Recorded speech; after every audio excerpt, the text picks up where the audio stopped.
Te damos la bienvenida al podcast Hablemos de Política y Educación, un espacio del Faro Educativo que busca tender puentes entre distintos actores interesados en la mejora de la educación en México. Hoy damos inicio a la primera temporada del podcast del Faro Educativo, con un tema que nos parece crucial y que motiva la existencia del Faro, el papel que pueden jugar los observatorios ciudadanos de las políticas y de la educación en la exigencia de la rendición de cuentas del sistema educativo. Para ello, tendremos una serie de conversaciones con distintos invitados, en las que dialogaremos sobre lo siguiente: ¿qué es un observatorio ciudadano? ¿Cómo pueden abonar estos espacios a la mejora de la educación en México? ¿Cuáles han sido sus alcances y cuáles son sus principales retos? En el apunte de política número 0 del Faro, y que les invitamos a leer en nuestra página web, recuperamos la discusión de diversos autores sobre el ejercicio que realizan diferentes observatorios. A partir de ello, definimos un observatorio como una figura asociativa de carácter autónomo que reúne individuos u organizaciones para analizar e incidir en diversos temas de interés público. Un observatorio combina el monitoreo técnico con la capacidad de movilización para informar, vigilar, controlar, evaluar, denunciar y transparentar, en suma, para fortalecer la ciudadanía y democratizar la arena pública. Don Pablo Latapí, figura clave de la investigación educativa en México y artífice del primer Observatorio Ciudadano de la Educación, el OCE, inspiró la creación del Faro Educativo y de esta primera temporada del podcast del Faro. Para él era muy importante dar seguimiento puntual a los problemas educativos y a las decisiones públicas en este campo, así como hacer propuestas que permitan no perder la esperanza en la mejora de la educación. Los observatorios, creemos, abren la posibilidad de realizar un monitoreo constante en las políticas y de arrojar un poco de luz sobre lo que ocurre en el sistema educativo, tanto en materia de los retos que enfrenta como de los avances que se han logrado, y así ofrecer diversos análisis que promuevan un debate más informado, y con ello el empoderamiento ciudadano para la exigencia de derechos a una educación de calidad con equidad.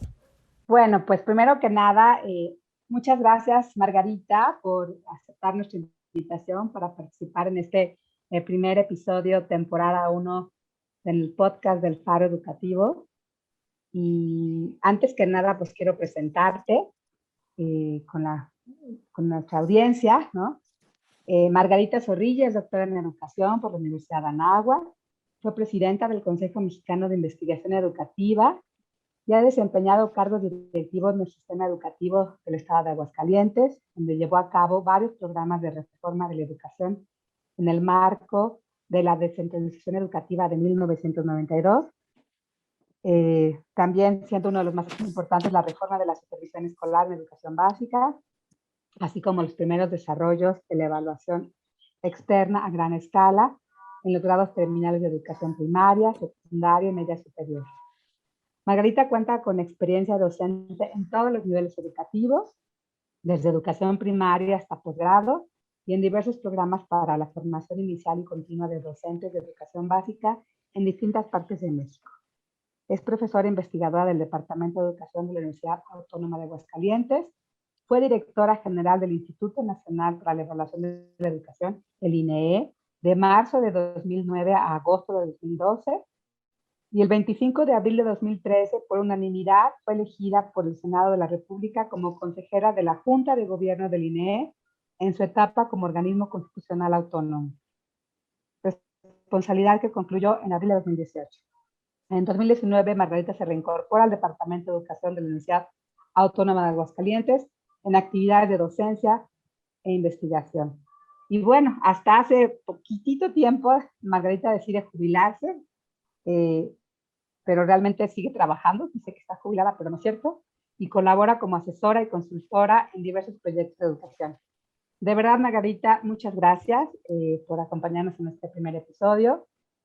Y bueno, pues contigo iniciamos, te decíamos, esta nueva aventura para dialogar sobre política educativa, los retos que enfrenta nuestro sistema educativo mexicano y la respuesta gubernamental para atender las distintas problemáticas que caracterizan a nuestro sistema, ¿no? En esta primera temporada del podcast del Faro, queremos dialogar contigo y con otros actores del sistema educativo, maestros frente a grupo, representantes de sociedad civil organizada, otros académicos, para conversar con ustedes sobre el papel que juegan los observatorios de políticas, en este caso de las políticas educativas. Como tú sabes, el Faro Educativo nació hace poquito más de un año, bueno, ya vamos a año y medio, fue anunciado en noviembre de 2019, con el objeto justo de observar las políticas y abonar con ello a una discusión más informada, entre otros objetivos que se ha planteado el Faro. Y bueno, para empezar nuestra conversación, me gustaría platicar contigo sobre los alcances y retos que puede tener un observatorio de políticas educativas como el Faro. Mi primera pregunta sería, ¿para qué observar las políticas? ¿Qué observar de las políticas? ¿Cómo observarlas? ¿Qué debiéramos estar observando desde el Faro o desde otros espacios de análisis e investigación? Bueno, esa es una pregunta como para tesis doctoral. Primero, pues quiero agradecerle al Faro a través de Arcelia esta invitación. Agradezco al equipo que está haciendo posible iniciar, digamos, este nuevo proyecto del Faro.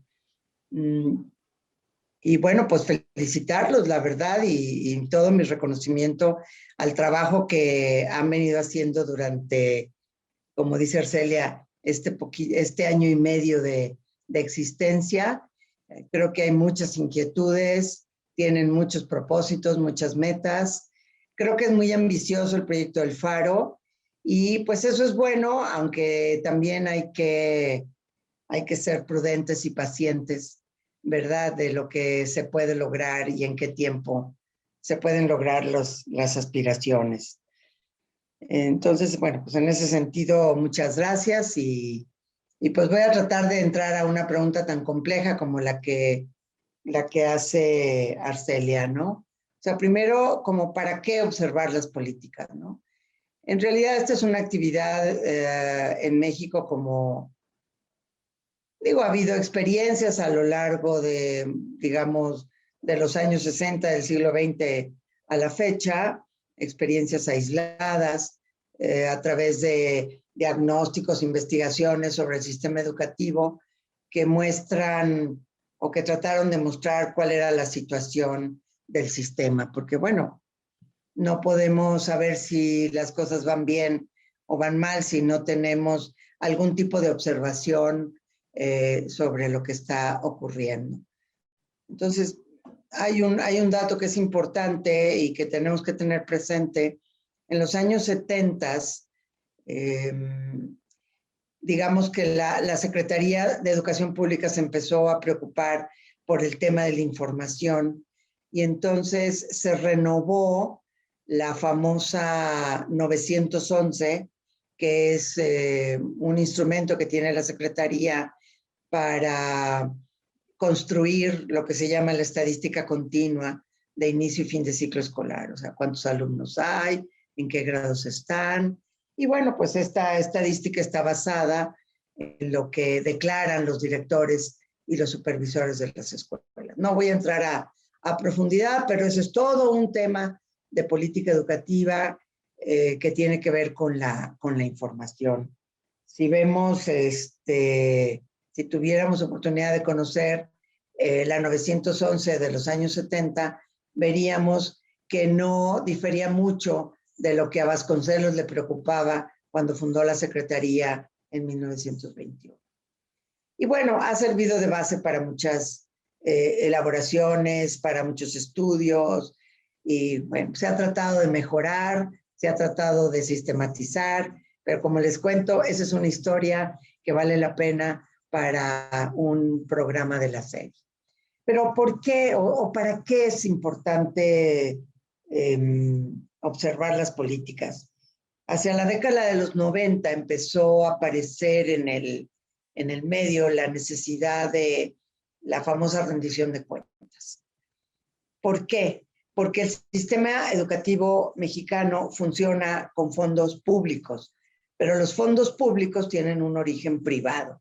O sea, los fondos públicos son producto de los impuestos, pues de quienes trabajamos y pagamos impuestos, ¿no? Tanto las personas en lo individual como las personas morales. No profundizo en esto, pero sabemos que a lo largo de los años hay una polémica muy fuerte con relación al tema impositivo, no solo a sus montos, sino cuáles serían los elementos sobre los cuales hay que pagar impuestos, pero lo más importante es qué se hace con nuestros impuestos. En otros países, pues la gente es muy, muy cuidadosa y muy atenta sobre lo que está pasando con los recursos públicos. Entonces, esa es una razón importante de por qué los observatorios de políticas, o como ustedes le llaman, que me gustó mucho ese sesgo, ¿verdad? O esa variante de hablar de un faro, ¿no? Casi que me sentí como en la época de Odiseo o de los griegos, ¿verdad? O sea, el faro que ilumina el camino, ¿no? Yo creo que, digo, que también es una concepción mucho más fuerte que decir observatorio, ¿no? O sea, yo voy a observar porque quiero iluminar, porque quiero mostrar caminos.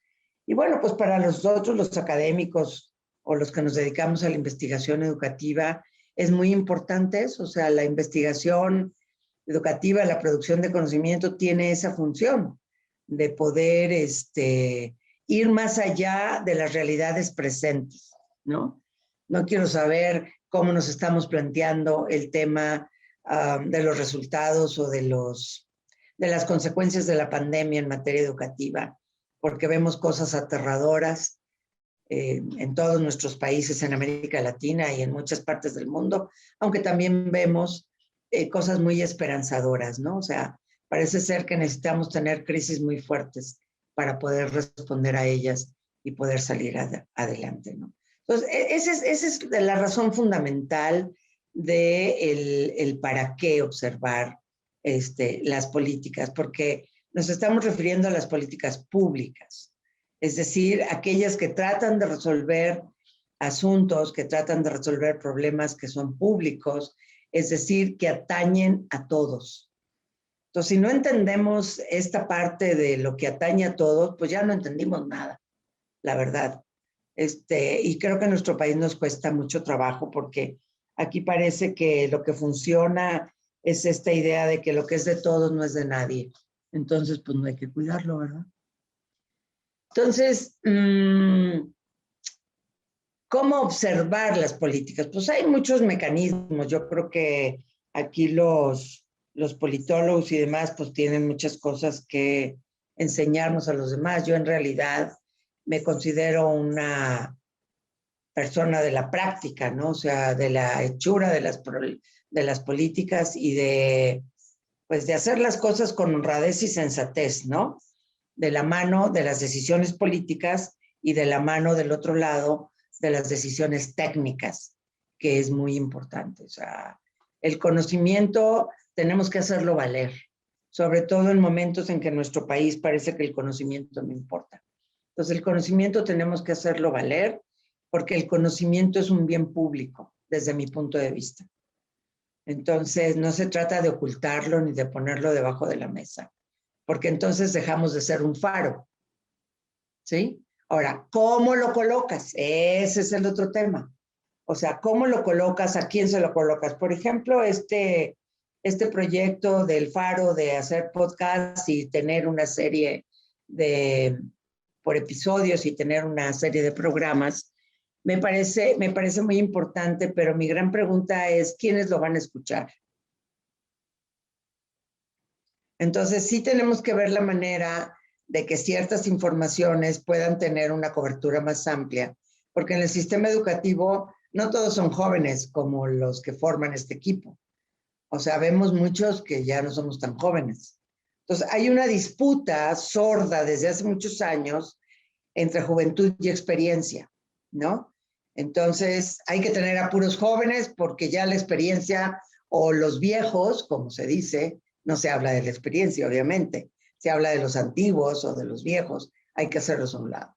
Entonces, bueno, pues hay que buscar equilibrios. Yo creo que la mejor manera es tener equipos combinados, así como este equipo de personas muy jóvenes. ¿Por qué? Porque tienen visiones diferentes, pero los jóvenes tienen también que aprender a escuchar a la experiencia y la experiencia a la juventud.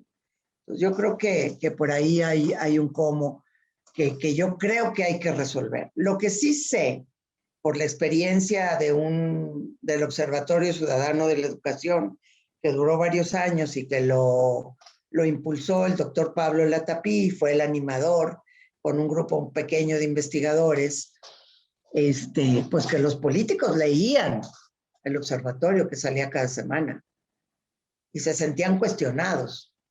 Entonces yo creo que ese es un elemento importante, porque quienes toman decisiones en materia educativa no se deben a sí mismos, se deben a la sociedad, se deben a la ciudadanía, están ahí para poder construir mejores oportunidades para todos.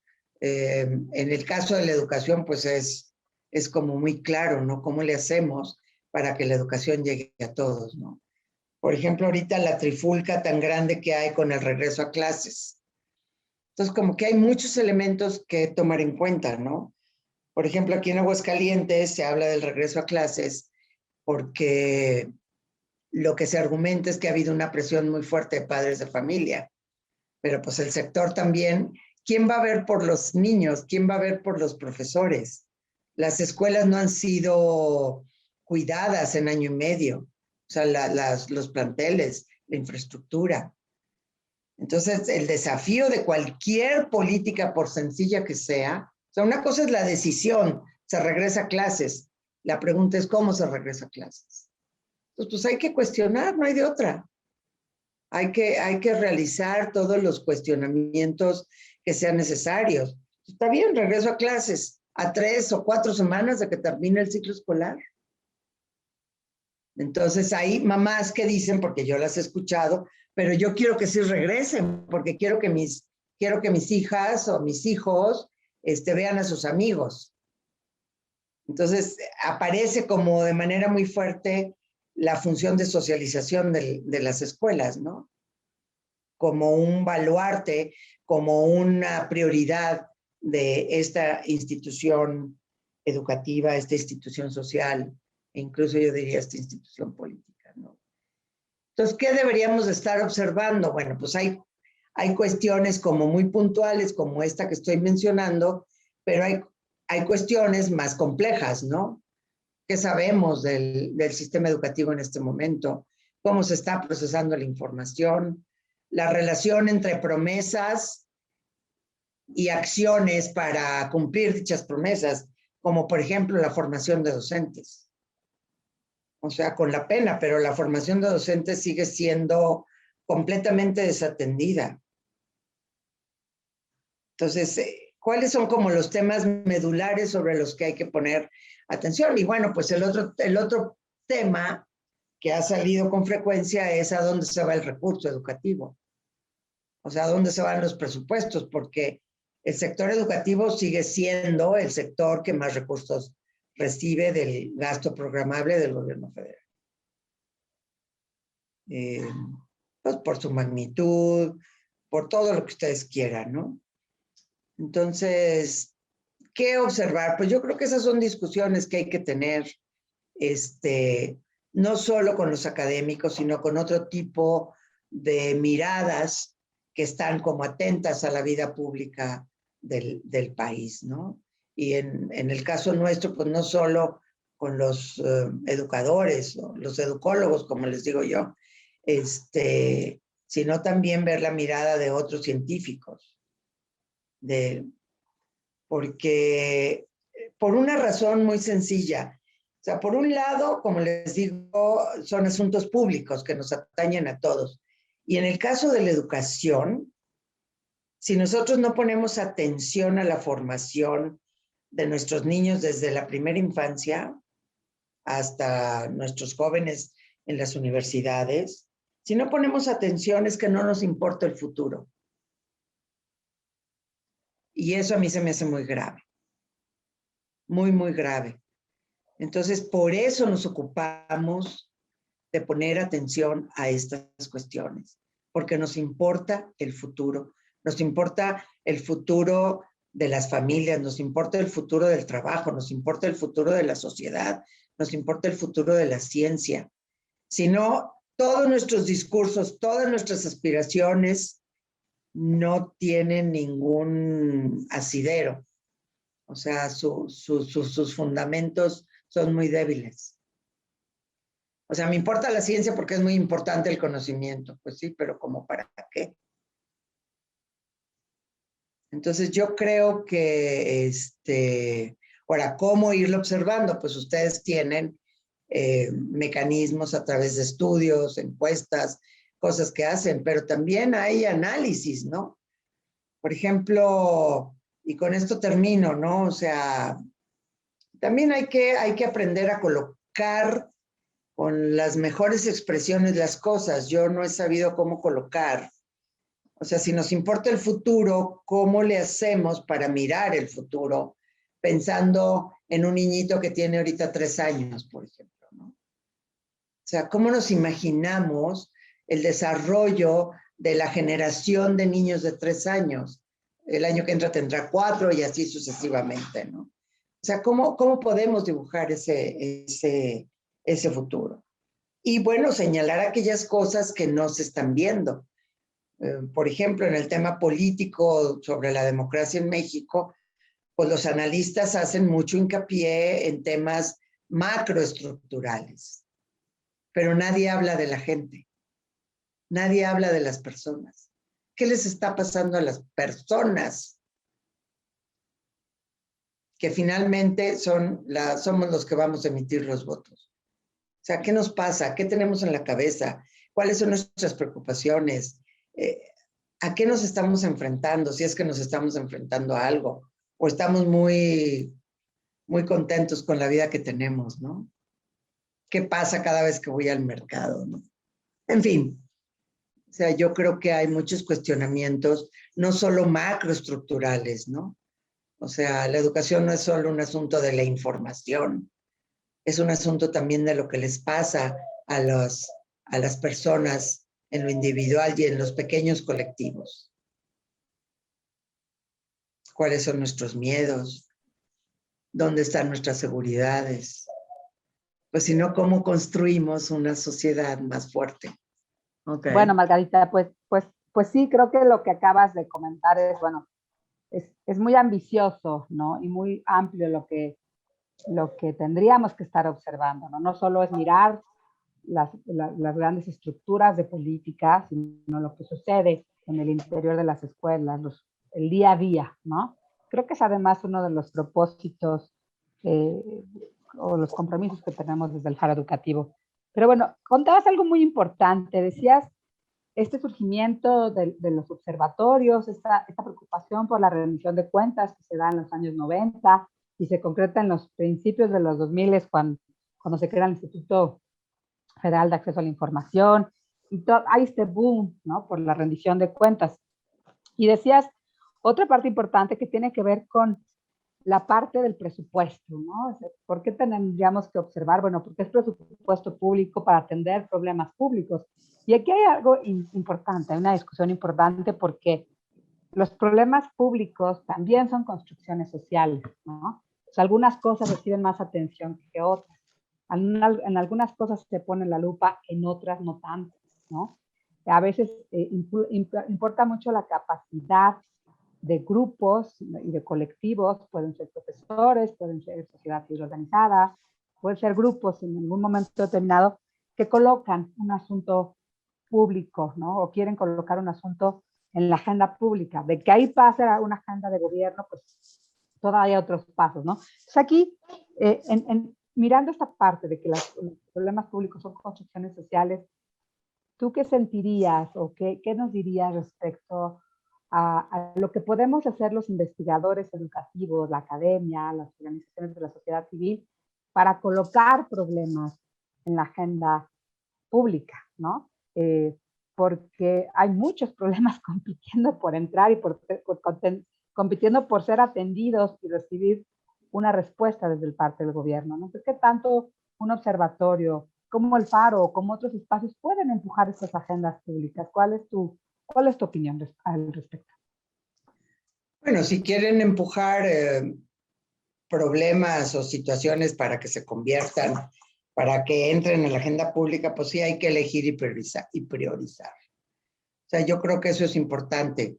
Por más que uno piense que son muchas o que es multifactorial el asunto, pues sí tiene uno que, desde los análisis, y ahí es donde digo que el trabajo de la academia es muy importante, o sea, priorizar, o sea, por cuál nos vamos, ¿no? O sea, por ejemplo, durante muchísimo tiempo, el acceso y la asistencia a la escuela fue muy importante.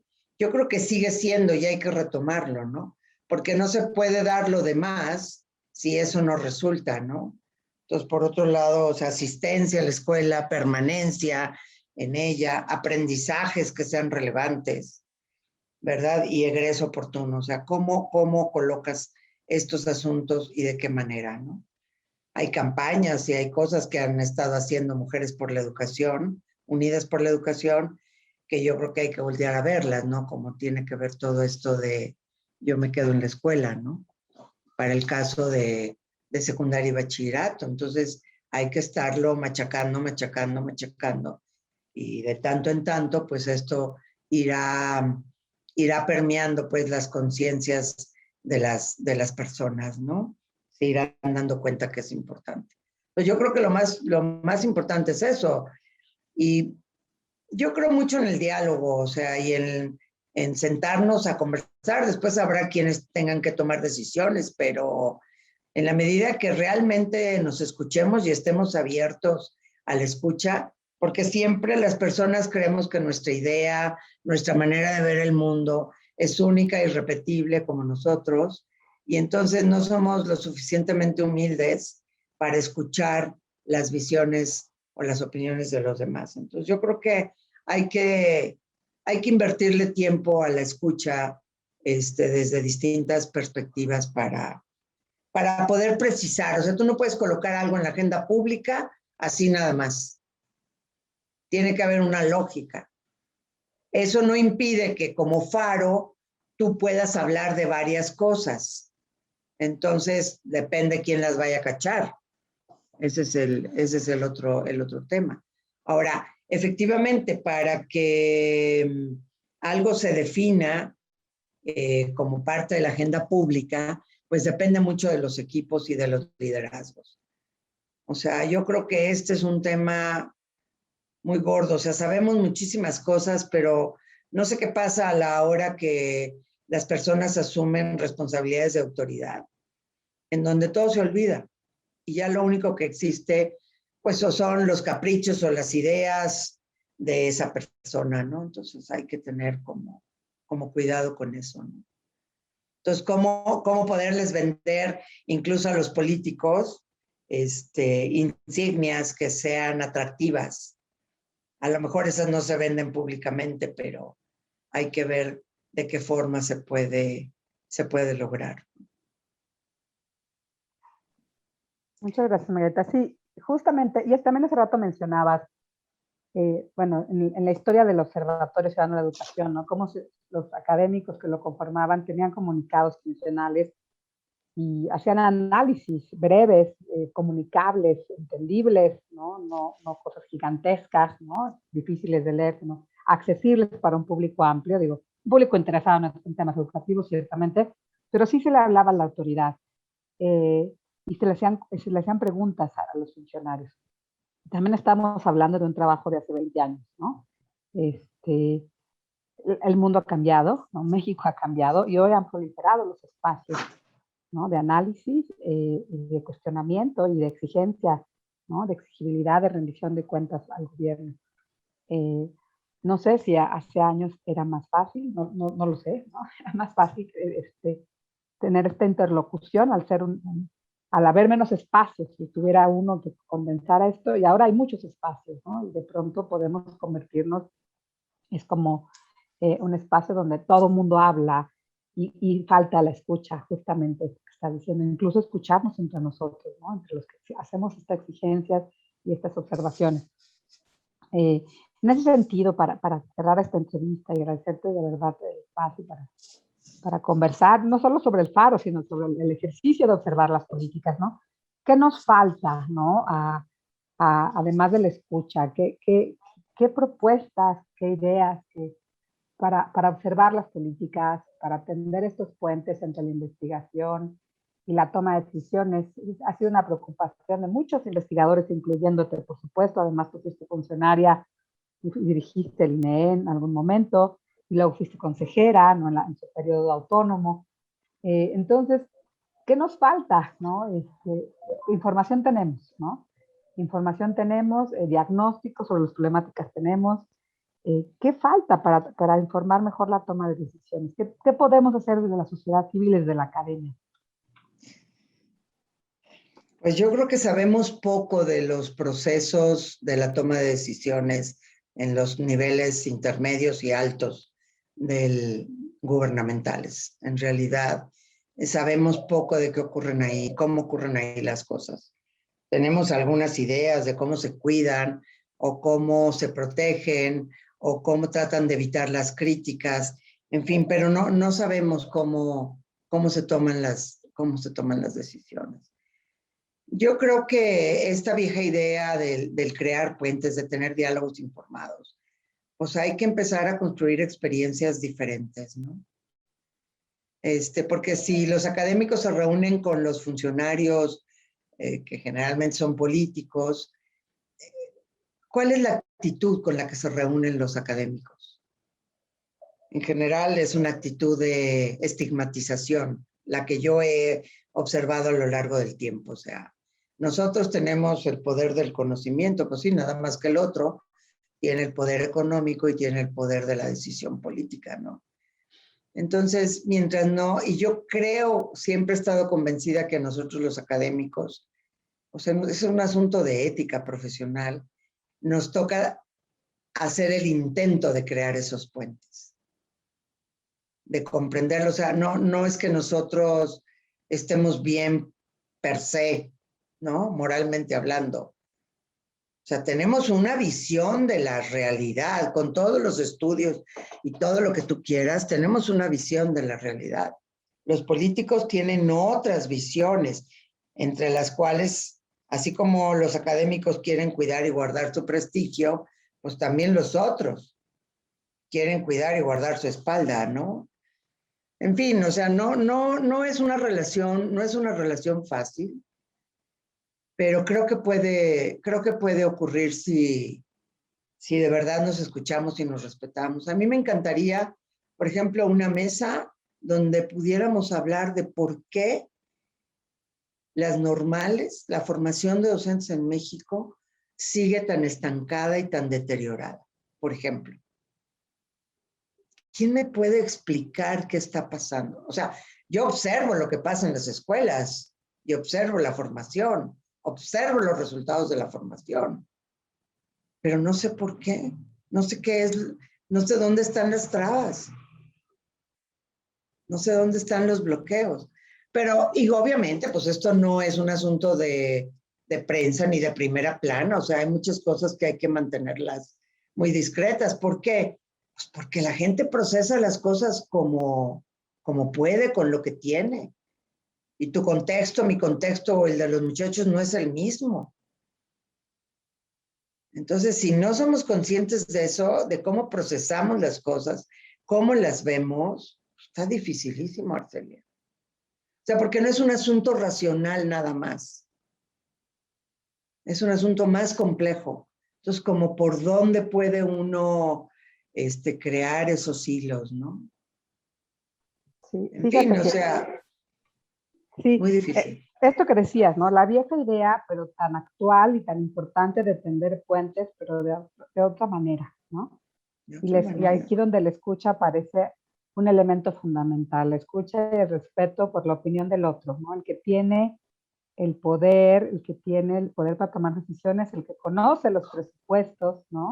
El que conoce cómo opera en la cotidianidad, pero estamos hablando a nivel de funcionarios, adultos funcionarios, pero también a nivel de las escuelas, ¿no? Entonces, son como muchas vías o muchos puentes. No pienso que solo sea un puente, serían muchos caminos, ¿no? Pues sí, lo que sucede es que quienes toman decisiones sobre el sistema no son las escuelas, Las escuelas operan con lo que tienen y como pueden, pero las decisiones se toman en otro lado y no siempre, pues tampoco escuchan. O sea, los tomadores de decisión, por ejemplo, yo no tengo idea de si se han reunido con o han recibido información de supervisores, directores, docentes. Entonces, ¿por qué? Porque el sistema actúa de manera vertical y autoritaria, ¿no? Bolas, ahí les va. Esto se va a hacer y se acabó. En fin, o sea, yo creo que en las políticas también se puede discutir cómo se procede para instaurar o implementar una política. Y hay muchos ejemplos en México muy valiosos que se han olvidado en la noche de los tiempos, ¿no? Bueno, Margarita, pues muchísimas gracias por este primer diálogo. Vamos a seguir invitando para otros programas del podcast, otros episodios. Nos ha encantado, bueno, me ha encantado escucharte. Con mucho gusto. Con toda tu experiencia y todos los años que llevas trabajando como profesora, como funcionaria, como investigadora, toda la experiencia que tienes, que hoy nos compartes. Muchísimas gracias. Muchas gracias a todos ustedes. Gracias, Margarita. Esto fue Hablemos de Política y Educación. Recuerda seguirnos en Twitter como @faroeducativo y visitar nuestra página web faroeducativo.ibero.mx, donde encontrarás los proyectos y análisis que estamos realizando. Te invitamos a escucharnos pronto en nuestro próximo episodio.